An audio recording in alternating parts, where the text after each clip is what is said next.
Хот хоорондын зорчигч тээврийн автобусанд дахин жирэмсэн ээж амарсан явдал гарлаа. Тодорхойлбол өнгөрсөн шөнө буюу энэ сарын 7-нд шилжих шөнийн 1 цагийн орчимд 29 настай их гинэт өвдөж 3 кг 200 г охин төрүүлжээ. Охиныг жолооч зорчигчдын хамт их барьж авч Завхан аймгийн их ус сумын эмнэлэгт хүргэсэн байна. Их охины бие сайн байгаа бөгөөд автотээврийн үндэсний төвөөс охиныг 18 нас хүртэл нь эхийн хамт хүссэн үедээ орон нутгийн бүх чиглэлд төлбөргүй зорчих эрх бэлгэлжээ. Улаанбаатараас Улаангом, Улаангамаас Улаанбаатар чиглэлд үйлчилж буй Түмэнд нээлттэй хязгаарынхан компани автобусанд өнгөрсөн 10 дугаар сард мөн жирэмсэн их амарч иж 9 мэнд төрж байсан юм а.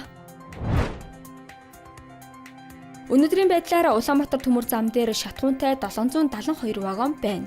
Үүний 234 нь АИ-92, 3 нь АИ-95 автомобилийн тус байгаа бол 461 нь дизель түвш эзэлж байна.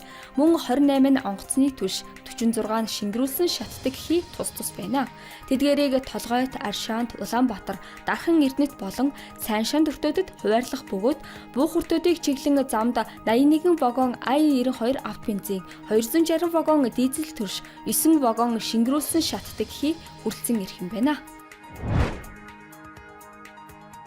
Улаанбаатар хотын 1-5 дугаар ангийн сурагчдыг сүүх хөтөлбөрт хамруулахаар болжээ. 2024 оноос хэрэгжиж эхэлсэн тус хөтөлбөрөөр хүүхэд эцэг эхчүүдийн дунд судалгаа явуулахад сүүг, дээ амин дэм, кальциар баяжуулан тогтмол өгч байсан хүүхдийн шүдний эрүүл мэнд дархлаа сайжирч, ясны сэргэжилт буурах зэрэг эерэг нөлөөтэй байжээ.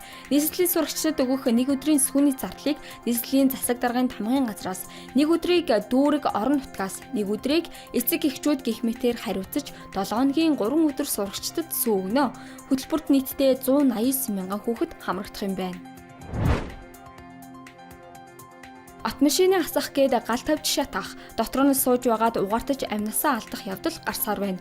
Тодорхойлбол хүчлагтай байсан Hyundai Sonata 6 маркийн тээврийн хэрэгслээ асааж дотор нь сууж байхдаа 2 хүн угаартаж нас барсан явдал цагдаагийн байгууллагад бүртгэгджээ. Автомашиныг хүчлагтай үед нь асааж дотор нь удаан хугацаанд сууснаар битүү орчинд хүчил төрөгчийн дутагдалд орох, угаарын хийд хордох зэрэг эрсдэлтэй. Иймд болзошгүй эрсдлээс урьдчилан сэргийлэхийг зөвлөж байна. Батламгалахын дэд сайд Баасан дам Орос улбаны улсаас манай улсад суугаа цэрэг агарын цэргийн атташе хошууч генерал Петронинийг хүлээн авч уулзжээ. Уулзалтаар хоёр орны хамтын ажиллагааг улам бүр өргөжүүлэх хөгжүүлэх, шин шатанд гаргах, гүнзгийрүүлэх талаар санал солилцсон байна.